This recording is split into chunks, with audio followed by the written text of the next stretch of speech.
Hey everybody, so for today's assignment, we are going to be learning about subtractive drawing with charcoal. And you could do this with any sort of chalk pastel, but charcoal is this really black, dark, pastel-y chalk color. And it gives us an opportunity to work more with contrast, creating value, and actually working backwards in a drawing.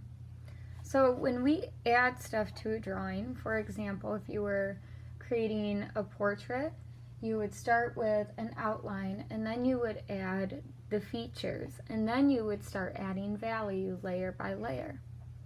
Well, that's called an additive drawing. But for this assignment that we're doing, it's called subtractive drawing. And it's actually when you start taking things away. And so what we are going to be practicing today is by starting with a black canvas or a black space to work and using the tip of your eraser on a pencil or a fine tip or fine pointed kneaded eraser. You are going to recreate an image in your sketchbook. Okay? Now in order to do that, you are going to use that eraser to pull away charcoal to start getting some of those lighter values. Before I show you what this looks like though, it's important for you to understand the definition of what a subtractive drawing is. Subtractive drawing is a technique in which the drawing surface is covered with charcoal and then erased to make the image. Once you have erased everything in order to make that image, and then you've got areas with really bright highlights like this little part on a horse's nose or at the top of its mane, you could actually go in and add white charcoal. But if you try to erase all that charcoal to make a super bright highlight, you're going to end up tearing your paper. So when you go to use your eraser to create the image that you're given in class, you're only going to be able to really make your middle values. You're not going to be able to get these stark highlighted areas without a white charcoal. Okay, so then the next thing you need to know is the steps in which you will be creating this piece. And so I'm going to be reviewing this in class, but the first step that you will always have to do in order to start this is by filling your entire paper with black charcoal. Your second step is then to use an eraser and render the image you see on the left.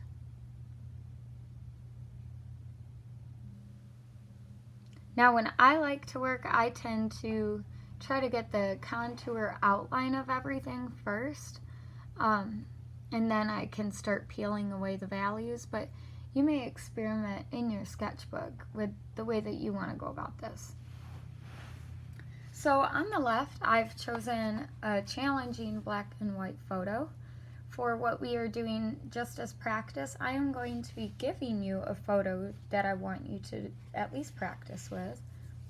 But then for your project where you are going to be doing an animal's eye, you get to pick the animal you want to do. So on the left, you are going to glue in the picture that I have given you.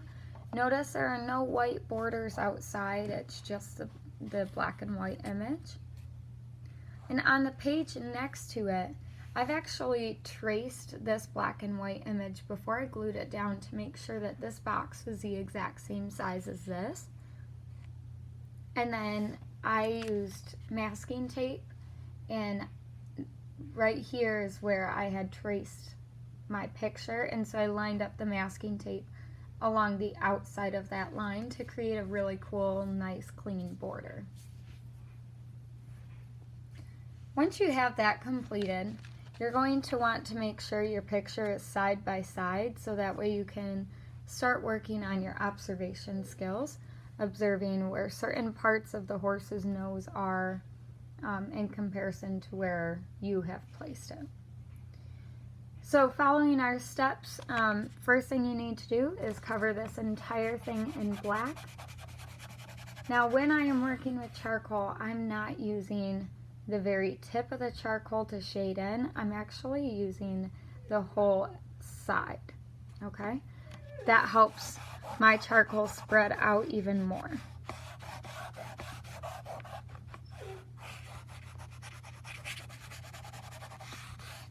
And then the great thing about the charcoal is that you can take your finger, you can smudge it all to get into some of those white spaces along your tape that you weren't able to get into with your charcoal. Or if you have white paper showing through, you can just smudge over it. Now this is super messy, so don't touch your face, don't touch anybody around you, and be very careful touching like an iPad or a computer, just because this is it's not a good thing to be touching our resources with fingers like this. So please make sure that you are acting responsibly. Along with that, we get a lot of this chalkiness when we use chalk pastels or charcoal. Instead of blowing it on the person across from you, you can simply just tip your sketchbook, tap it on the table, and then all that dust is gone. So I've got my surface. The second step then is to start rendering by using an eraser. Now, as I mentioned, I like to just start mapping in the shapes that I see. As I erase, it's going to start peeling away some of that charcoal.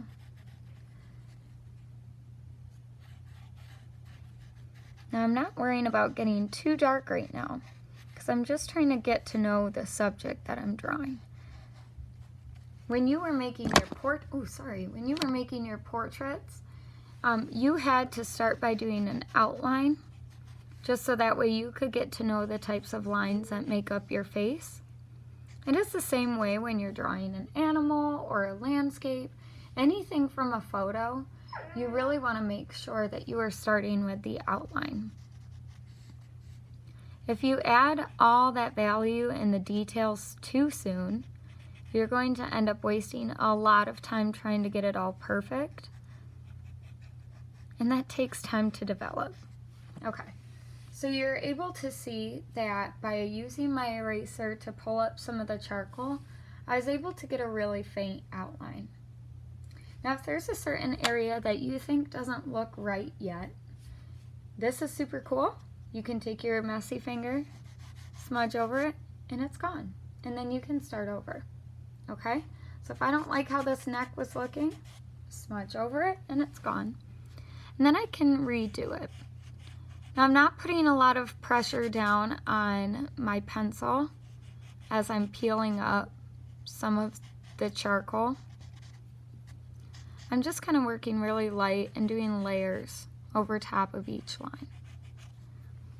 Now when I'm ready to start adding value, that's when I can start applying more pressure to my pencil.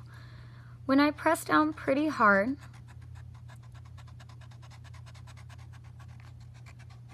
my value becomes really bright.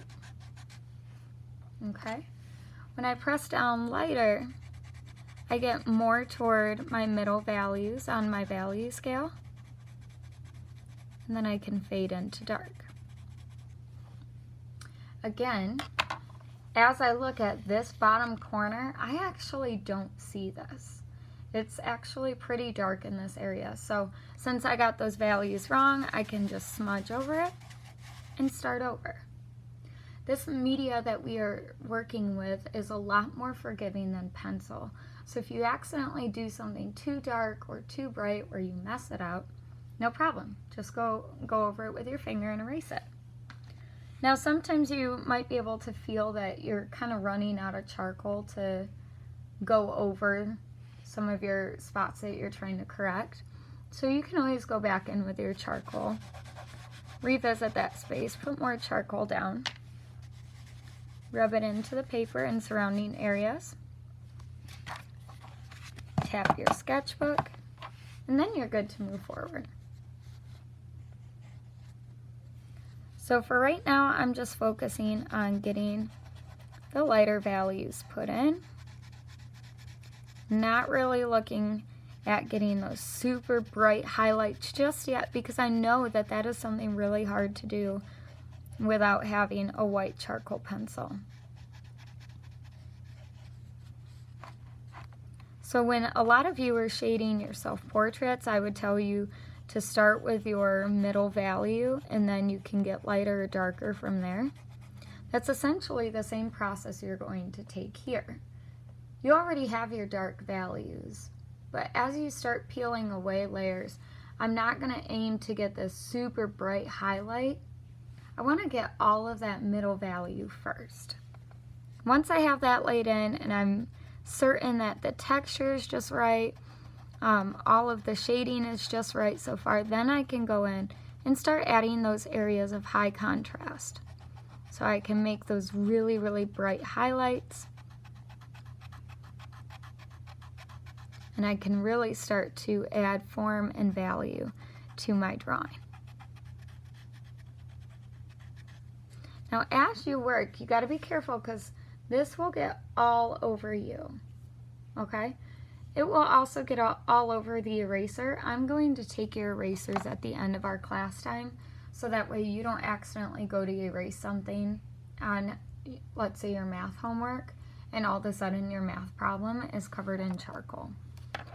So please just be aware of your surroundings. Be aware that you now are completely messy, so you have to be a little bit more attentive to what you're touching and where other people are, or where iPads and Chromebooks are. Now this is not complete, but I'm just looking for you to be practicing. I am going to be grading this and giving you 10 points for having our definition and our steps written out, and another 10 points for practice. If you are not paying close attention or attempting to work with this new material and get to know how to use it, you will lose points. I'm not looking to see that this is absolutely correct. I'm looking for sheer practice. Now let me get to the tape portion. I do require all my 7th and 8th graders to tape all of their edges, just because it gives your final piece a really clean finish. I even do that on my own work. So especially when we're working with something this messy, it does not look good to have all sorts of fingerprints on the outside or on the border of our piece. So starting with the piece of tape that is on top, you're going to use your nails to peel just the end of. And then as you pull down very slowly, you're going to peel the tape away from your drawing. If you peel your tape straight up or inward, you are going to tear right through your artwork. So when you tear away from your drawing, you will actually have less chance of tearing your artwork at all. You might tear a little bit of the border, but you won't rip your art right in half. And then you can move on to the next piece.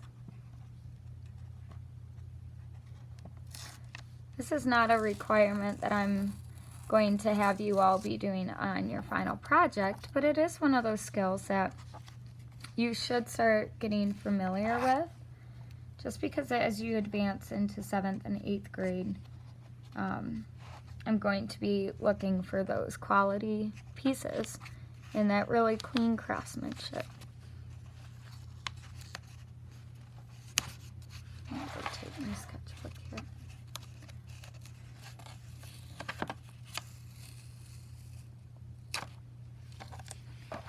So you can see how much nicer it looks with this really clean border.